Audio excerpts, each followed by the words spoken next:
faut comprendre que la seule chose qui fasse peur au capital, même s'il n'a pas l'intelligence historique de la terminaison, c'est la lutte de classe radicale du prolétariat contre l'État et contre le capital pour abolir l'argent, pour abolir l'État, pour abolir la marchandise et pour abolir le salariat. Par contre, le sociétal, c'est la bouée de secours. Et on l'a vu avec le mouvement des Gilets jaunes. S'en prennent aux élus, aux forces de l'ordre, aux journalistes, aux juifs. En appelant les Gilets jaunes à participer au rassemblement contre l'antisémitisme, Alexandre Chantry, l'un des leaders lillois, veut faire la démonstration que le mouvement ne peut pas être assimilé aux actes racistes et antisémites. Aux étrangers. Gilets jaunes et antifascistes, une alliance pas si évidente. Aux homosexuels. J'ai vu une manifestante interrogée qui parlait de convergence des luttes. Alors le problème, c'est qu'à trop converger, on tombe dans le chaos. Le mouvement des Gilets jaunes a été envahi de sociétal. On appelle les quartiers populaires, tous ceux qui nous font confiance, tous ceux qui nous suivent, combat pour Adama Traoré, à venir le 1er décembre, à ne pas laisser la place aux fascistes, aux fachos. Et là, on revoit le sociétal revenir. C'est quoi le sociétal? Le sociétal, Guy Debord l'avait déjà positionné en 1995 dans sa fameuse lettre à Bounan. Le sociétal, c'est la refonte du marché narcissique de la marchandise totalitaire. C'est le culte homosexuel, c'est le culte immigré, c'est le culte féministe et c'est le culte du capitalisme vert. Parce qu'on sait que l'homosexuel, l'immigré, la féministe et le capitalisme vert sont nécessairement des vecteurs de reproduction historique de la marchandise modernisée. Cryos n'accepte plus les donneurs roux parce que leur sperme ne se vendait pas. Forcément, quand la loi du marché s'applique à la procréation, ça tourne vite à l'eugénisme. Le capital veut la marchandise modernisée. Il a donc besoin de ces luttes sociétales parce que ces luttes sociétales font écran, paravent et asphyxie à la lutte de classe. Alors, quel bilan vous pouvez tirer de cette journée? Ce que j'en tire, et c'est le vrai signal, c'est que pour une fois, il y a eu une marche pour le climat qui regroupait véritablement les luttes sociales que recouvrent les Gilets jaunes. Ça fait des années et des années que le capital se restructure dans l'intelligence fétichiste du sociétal pour que précisément le sociétal obscurcisse définitivement la lutte de classe. Ça, le capital, il a très bien compris que la lutte de classe, c'est dangereux, le sociétal, ça le régénère. Alors moi, j'ai besoin d'une chose, c'est que vous nous rendiez la vie impossible, nous, les dirigeants. J'ai vu la jeunesse de France, comme la jeunesse d'Europe, le faire sur le climat avec beaucoup d'énergie, en nous rappelant que c'était pas assez et jamais assez. Moi, j'ai besoin de cette énergie-là. J'ai besoin de ces mouvements, de ces indignations, y compris de ces prises à partie du président de la République, du gouvernement. Mais j'ai besoin que ce soit fait partout en Europe et dans le monde. C'est le cheval de Troie du climat. Le climat, c'est le moyen d'imposer un mondialisme politique, parce qu'on ne peut résoudre des problèmes mondiaux climatiques supposés que par des décisions mondiales. Parce que plus vous faites ça, plus ça nous oblige à bouger. Donc c'est censé être un tremplin vers un gouvernement mondial, d'une certaine façon.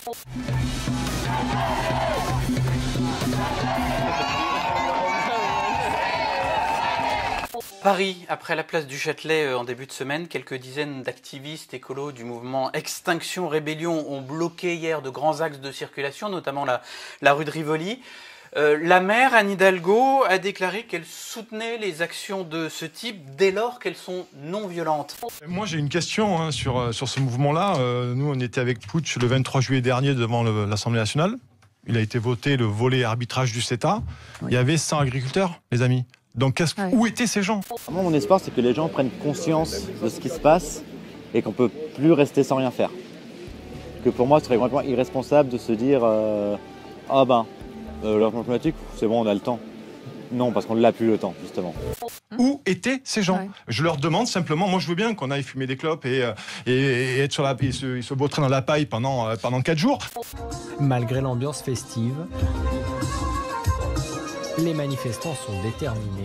Un des fondateurs, Stuart Basden, qui a écrit un article sur Medium, Extinction Rebellion isn't about the climate. Extinction Rebellion, c'est pas à propos du climat. You see, vous voyez, the climate breakdown is a symptom of a toxic system. Le dérèglement du climat est un symptôme du dérèglement des relations entre les personnes. Exacerbated when European civilization was spread around the globe through cruelty and violence. La civilisation européenne est cruelle et violente. Le colonialisme, etc. Les illusions d'hétérosexisme, hétéronormativité propagate idea that heterosexuality is normal.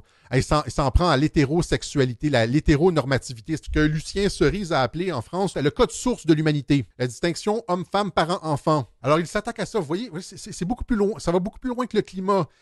Qu'on voit la répression qu'ont subi les Gilets jaunes, et que là, il n'y a personne absolument, vous avez raison, c'est une question politique de communication, de réhabilitation de la démocratie participative, ce que vous voulez. Les Gilets jaunes qui manifestent se demandent pourquoi les CRS, effectivement, sont là, observent cette manifestation. On rappellera hier qu'il y avait une étendue sur la rue de Rivoli. Et également, pour information, Extinction et Rebellion, hier, c'est lié, une partie des manifestants, c'est lié aux Kurdes syriens lors de la manifestation. Pourquoi? C'est quoi la cohérence entre les Kurdes syriens et Extinction Rebellion? C'est l'humanité. Mais là, on est dans le grand n'importe nawak.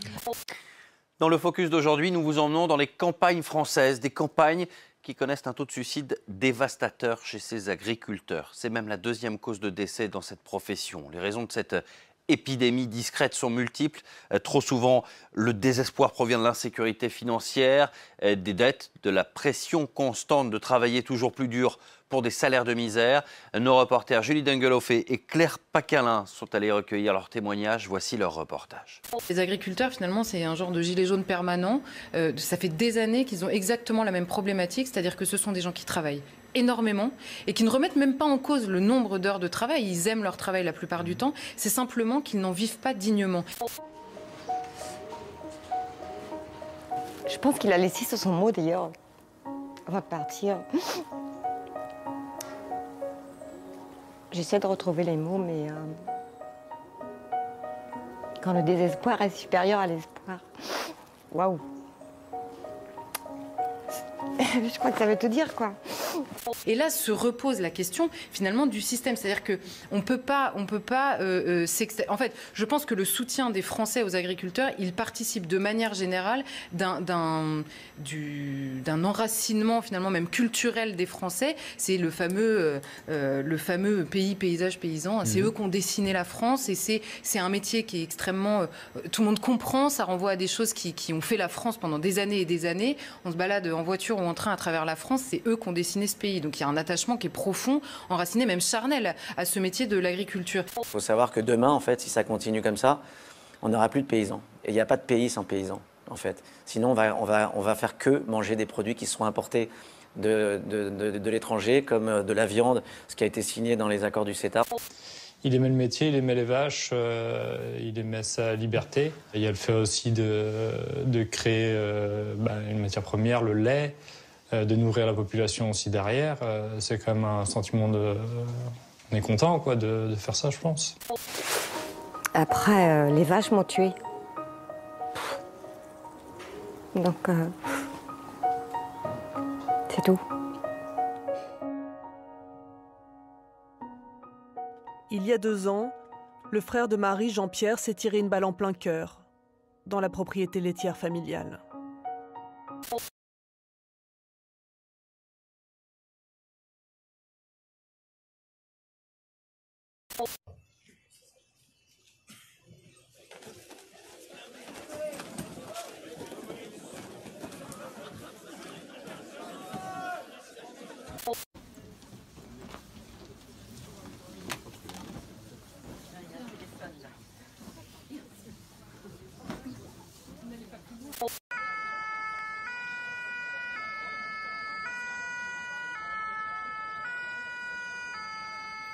On est venu des 4 coins de la France, on a fait quelque chose de pacifiste, on a été calme, ça a fait du bruit et de la fumée, ça s'est arrêté là.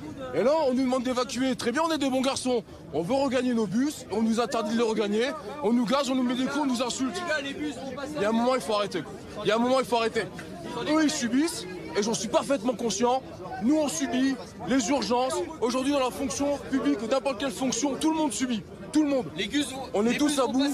Mais là, il y a un moment où vous voyez des choses, où même des sapeurs-pompiers se montent malheureusement les uns contre les autres. C'est qu'il arrive un moment où on arrive à bout du système. On arrive à bout, et voilà ce qui se passe. Une haie d'honneur sous les applaudissements pour ces chefs de service à l'hôpital public. Ils ont décidé de démissionner de leurs responsabilités administratives pour ne plus participer à la gestion du manque de moyens. Concrètement, ils cessent de s'occuper des problèmes de personnel, des tâches administratives, de monter des projets de service et de participer à des réunions avec la direction. Conférence de presse à Paris.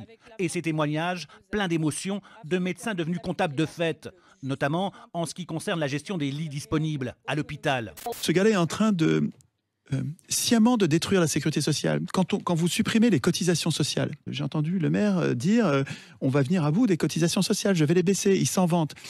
Tout le système hospitalier fonctionne sur la cotisation sociale. Quand vous supprimez les cotisations sociales, vous affamez financièrement les hôpitaux. C'est criminel. Je me suis rendu compte que dans les réunions hebdomadaires où on parle avec tout le personnel de ces patients, je devenais une espèce de robot à dire quand est-ce qu'il sort ? Quand est-ce qu'il sort ? Quand est-ce qu'il sort ? Parce que dans ma tête, je me disais ça fait 15 jours qu'il est là.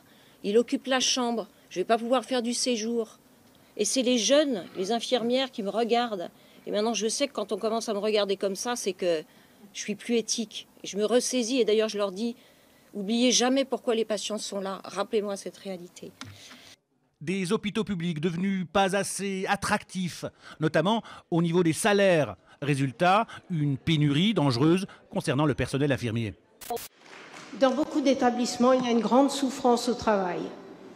Nous souffrons aussi de l'alourdissement des tâches qui s'ajoutent à notre métier d'enseignant et nous souffrons aussi d'un manque de reconnaissance. Au lycée, notre avis n'a pas été pris en compte pour la réforme du lycée qui ne nous permet plus d'assurer un suivi correct des élèves. Notre avis n'a pas été pris en compte lors de la mise en place du plan 4.0 qui est une aberration pédagogique, sanitaire et environnementale. Pourquoi les Français, Michel Drac, n'ont-ils pas vu avant en tout cas avant qu'Emmanuel Macron soit élu, ce changement générationnel? Pourquoi ne se sont-ils pas rendus compte que le monde changeait avec l'arrivée de cette nouvelle génération? Je crois que la réponse, c'est que, comme je vous disais, il y a eu une hallucination, en fait. Il y a eu une hallucination de la part... C'est irrationnel. C'est complètement irrationnel, je pense. Je pense que c'est irrationnel. Bonjour. Vous soutenez Macron? Absolument. Et pourquoi? Mais parce qu'il est beau, voyons. C'est un beau gosse. C'est une sorte de nouvelle vision, quoi. C'est quoi cette vision? Cette vision, c'est de rassembler des gens qui ne sont pas forcément d'accord. Ça ne veut pas forcément dire que c'est flou. Et rassembler sur quelles idées alors? Quelles sont les idées?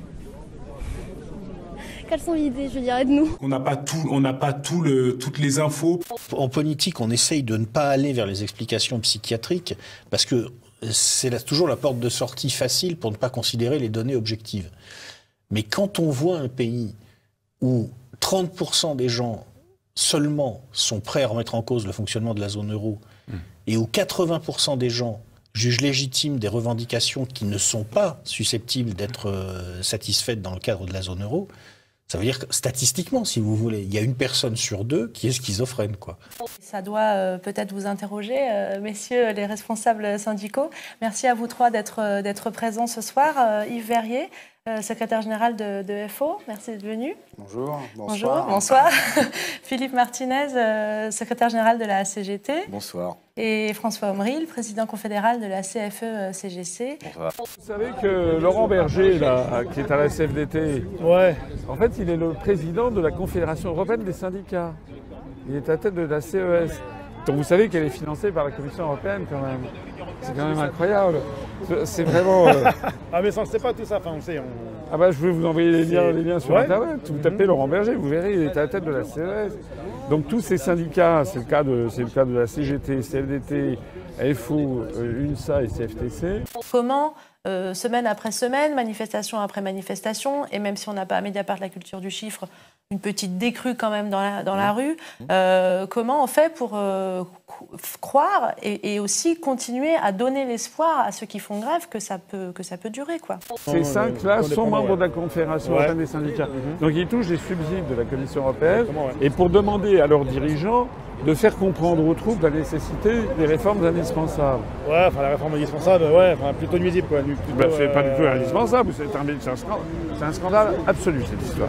Justement, le mouvement des Gilets jaunes s'était affranchi, lui, du cadre syndical, ce qui n'est pas le cas de la grève du 5 décembre. Qu'en avez-vous pensé de ce mouvement ? Je pense que c'est la chose la plus merveilleuse qui se soit passée politiquement en France depuis je ne sais pas combien de temps. Je voudrais d'abord dire que la seule bonne nouvelle de cette crise, c'est le retour sur la scène des syndicats. C'est un mouvement qui est surgi des profondeurs du peuple. Je crois qu'une société a besoin de contre-pouvoirs et je pense que même la radicalité de Philippe Martinez est incomparablement plus rassurante que la radicalité de M. Maxime Nicole ou d'autres leaders autoproclamés des Gilets jaunes. La particularité du mouvement, c'est qu'il a fait exploser tous les cadres. Et c'est pour ça qu'il a eu cette puissance redoutable. Et moi, j'ai trouvé il n'y a pas longtemps dans un article un propos, je cite l'article d'un ponte de La République En Marche, qui était rapporté donc et qui disait « Mais moi, je préfère de loin avoir 1 million de personnes dans une manifestation syndicale, un truc bien cadré, dit-il, un truc bien cadré, plutôt que 100 000 gilets jaunes, on ne sait pas d'où ils sortent, on ne les maîtrise pas. » Alors ça, oui, ça lui fait peur. Donc, je veux dire, ce ponte de La République En Marche, si vous voulez, il nous donne en creux la feuille de route. La société française refait un progrès en remettant les syndicats à la place qu'ils devraient être. Rien ne s'est passé comme prévu. Ce vendredi, une centaine de manifestants, parmi lesquels des militants CGT, se rassemblent devant le siège de la CFDT dans le 19e arrondissement de Paris. Profitant de l'ouverture d'une porte, une vingtaine d'entre eux s'introduit dans les locaux. MC Berger ne veut pas nous rendre là, pour l'honneur des travailleurs et pour un monde meilleur. MC Berger ne veut pas nous rendre là. Une action menée pour exprimer leur désaccord avec la ligne de la CFDT. Le capital est en train de tout pulvériser.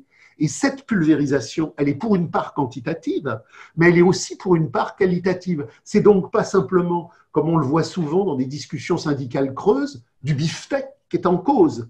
Il y a aussi du beefsteak. Mais par-delà le beefsteak, c'est l'ontologie, c'est l'aspiration à la vie, c'est l'aspiration à la rencontre. De la même manière que l'année dernière, on avait sur les ronds-points une vie nouvelle qui surgissait en fraternité et en chaleur. On a aujourd'hui, même dans les dépôts les plus syndicalement contrôlés, autour des bras zéro, des joies à la RATP, à la SNCF ou ailleurs, avec quelque chose qui redéfinit des perspectives.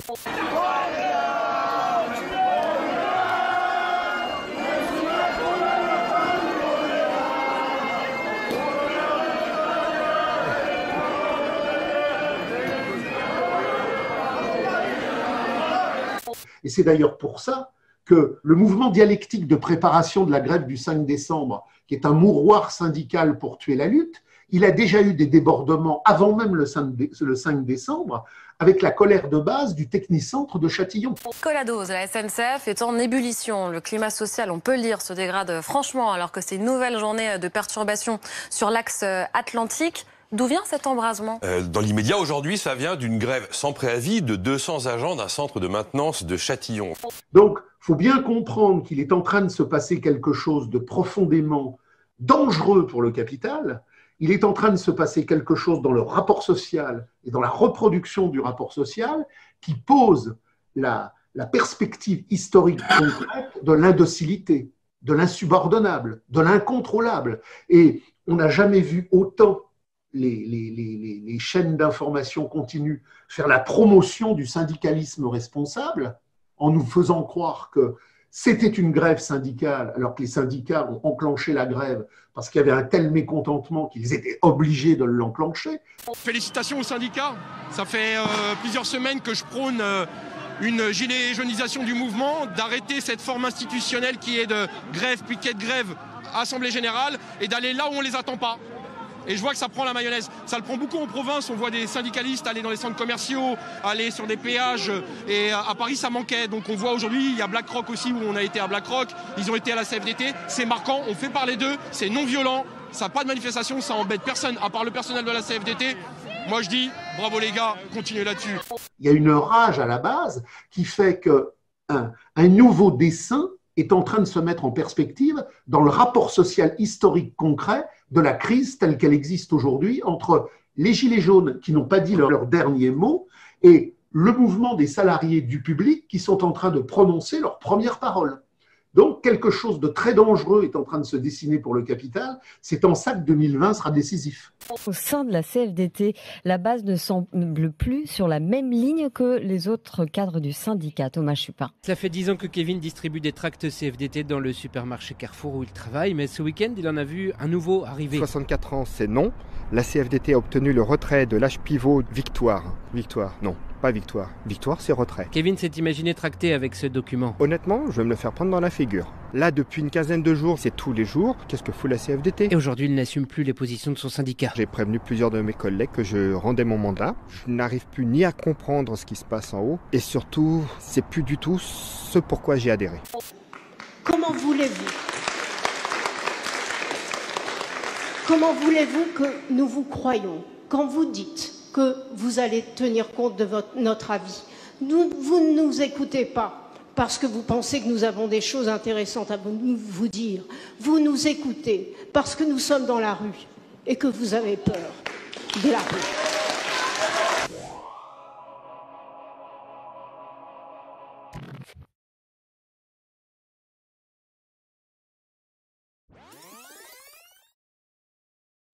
Et s'ils cherchent un responsable, dites-leur chaque jour, vous l'avez devant vous. Le seul responsable de cette affaire, c'est moi. S'ils veulent un responsable, il est devant vous. Qu'ils viennent... Ouloulou, vous me voulez? Ben venez me chercher. Attrapez-la!